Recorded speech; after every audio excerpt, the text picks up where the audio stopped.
Hi everybody! So I was trying to wait until my hiccups went away to do my Tips and Tricks Tuesday, and it's just not happening, and I'm running out of time because my children are going to be waking up from their nap soon. So you're just gonna have to bear with me, and see, I'm gonna have a few hiccups while I go on. So I'm just gonna wait for a couple more people to log on, but I am so sorry that I have the hiccups.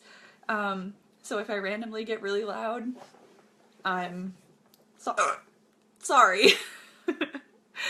Okay, so for today, I wanted to talk about policies and things that we want to really show our customers that they can trust us with this upcoming holiday season, because we really don't want to be doing too much editing. The closer we get to Christmas, the less editing and stuff you're going to want to do on your shop, because you want to be promoting sales. So I did a post, I think it was yesterday, on the 5th session of the Etsy holiday training session that they're doing. Every time I get an email about their holiday training session, I copy the whole email and I attach any links and I post it in the club for you guys so that you're not missing anything. Because sometimes it goes to my others folder, sometimes it goes to spam.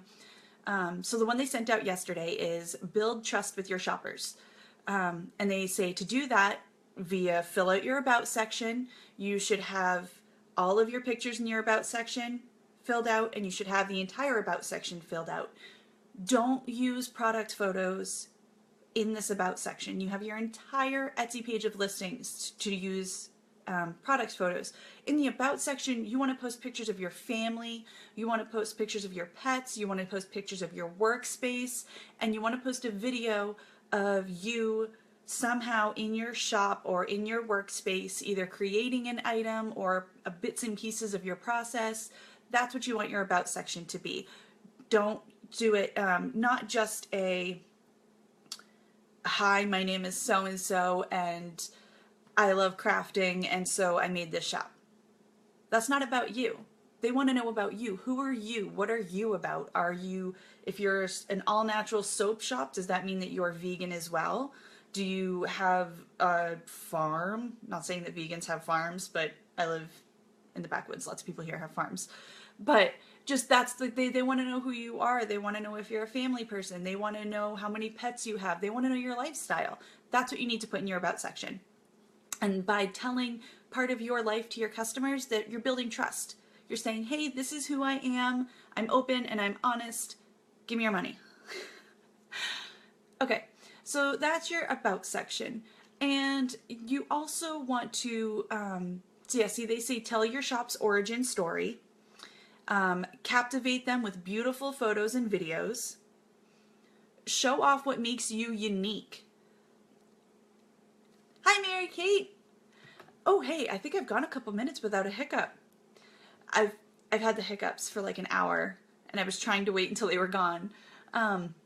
So they say highlight what makes you unique. Highlight unique materials, production processes, anything else that helps you stand out. For instance, on Bread and Badger's about section, the shop owner explains how she and her husband used to do their own sandblasting in their garage using a crystal blast cabinet and a 60-gallon air compressor. She describes their hands-on personalized approach to creating each product, turning it from an original drawing into a finished glassware. We make our own photo emulsion stencils from Amanda's hard work, yada yada yada. Pull your ear, oh, didn't know what pull my earlobes. Like, do I just sit here and like hang on them? We'll see. We'll see if it works. So show what makes you unique. Do a meet and greet. When you include photos and information about you and your shop, members on your about section, you put a friendly, approachable face to your business. And this is really important. Etsy shop owners, you need to say who you are. I mean, even if you have your own, it's not really just Etsy, it's everywhere, on Amazon, on your Instagram bio, on your own platform. You know, you need to have an About Me page on your own website. So that's really what the About section is for. As for building trust, you want to inspire confidence with your branding. So don't make it look like, you just did some kind of a collage out of a poster and like cut bits and pieces out of a magazine and put it on your Etsy page and that's your brand. You want to make sure you're really fulfilling it. You want to make sure that your colors, like usually you pick 2 or 3 colors to be your shop colors. You want to make sure they carry through your entire shop. They're in your banner, they're in your logo, they're in your product backgrounds. Like mine, for example, is purple, black, and gold. Everything I do, I try to incorporate some kind of a purple, some kind of a gold, some kind of a black. It just shows that you've got a very cohesive understanding of what you're trying to represent. Put a face to the name, they say. Sharing her photo on Etsy will inspire trust and confidence in shoppers who haven't purchased from her shop before. Buying online, especially from someone in another country, can feel like a risk. Having an identity helps people feel like they get to know you. So when you have your shop and you've got your banner and your logo, and then over on the side it says your name, like it's right above your shop announcement, make sure that little photo is a photo of you. You want not a picture of your logo, not a picture of some abstract art. You want a nice close-up of your face. It makes people feel like you're willing to put your face on your brand. You're willing to say, this is me, this is my shop, and make sure it says your name, not your shop or anything. It's got your first and last name, and then your close-up of your face. Show off your rave reviews. You work really, really hard to get reviews. Use those as marketing tools. You can do little snippets. Like if somebody leaves you a really good review, you could take, 5 or 6 words of it, put them in parentheses with a ... before or after, if you like took a chunk out of the middle, and put 5 stars and then dash whatever. Just use their first name. Don't use like first and last. Don't use their usernames. Don't use it so that anybody can contact that person, but just somebody, that shows, hey, I got a 5-star rave review. Come see what all the hype is about. Use your reviews to your advantage. Respond to conversations quickly. This has been a problem with a few people I know, is either it's an uncomfortable situation or you're just really, really busy and you don't feel like you have the time to answer convos. I try to think of it as not everybody lives on Etsy like we do, especially when it's a customer. You don't know when they're going to come back and check their conversations. Sometimes they're only on for that 30 minutes during the day, and then they're not going to be on for a couple days. So the second I get a message, granted I turn my phone off from 9 p.m. to 7 a.m. I have it on Do Not Disturb. I don't answer convos. I don't, because I'm sleeping and I deserve to reserve that time for me. But during the daytime, if you get a message, respond to it as quick as possible. Because if that person has multiple questions and you respond right away and they're still online and then they get a chance to respond to you again, that lets you build trust, and it lets the customer know that when you message them, that's important.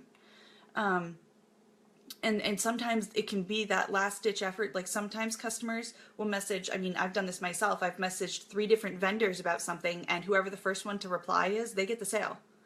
So if you respond quickly, a lot of times you can land the sale. Have clear policies. They say clear and comprehensive shop policies can help buyers make more informed purchases. Instill confidence with your buyers with policies that are fair and positive. I even have my policies, and I really use them situationally. I make them sound kind of black and white, but when a customer actually messages me about something, depending on how severe the situation is, sometimes I'll bend the rules a little bit for them. But it's also big to use, if you can use the Etsy cookie cutter policy, I call it cookie cutter, but if you use the Etsy template policies, it'll rank you higher.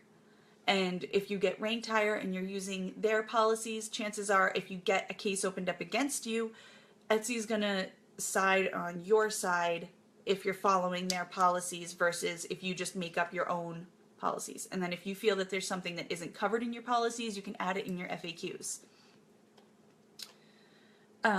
Provide clear photos and listing descriptions. Make sure you are explaining exactly what you are selling. Make sure you say if there's anything in the photo that looks like it could be included, but it's not. Make sure you spell it out that it's not included. Make sure you say in your listing how many is included. I don't remember who it was, but somebody had purchased, I think they were in Flourish, had purchased a stemless wine glass, but the listing that she had purchased it from had 6 copies of the wine glass all stacked up. So it looked like that listing was a set of 6 and it was 1. So she was really disappointed when she got that order because the photo makes it look like there is 1. And don't trust people to read the whole description. Wait till the bottom line. Make sure you're very, very clear as to what is for sale and what is for not, how many quantities they get, if there's any options.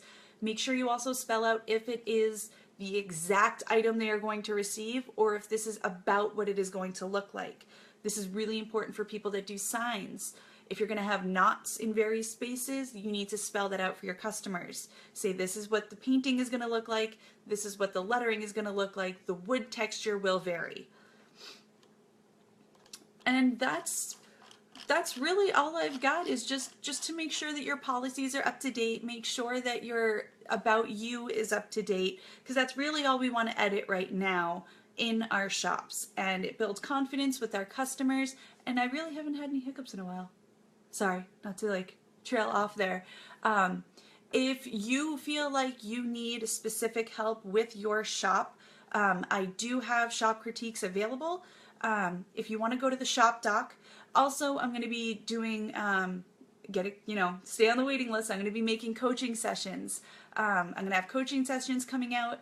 I'm going to start doing a thing where you can buy 30 minutes of my time and you can just FaceTime me or message me and we can do back-to-back questions if you want to get to know me a little bit. But I am here for you guys. So if you have any questions about policies or if you have any questions about your About section, you can post them below. I will answer anything that I get. And if you want to get your own specialized critique about your policies or your shop About section or anything like that, feel free to message me at the shop doc. But I hope you guys are having a wonderful week. I actually have to go get my kids, so I will talk to you guys later.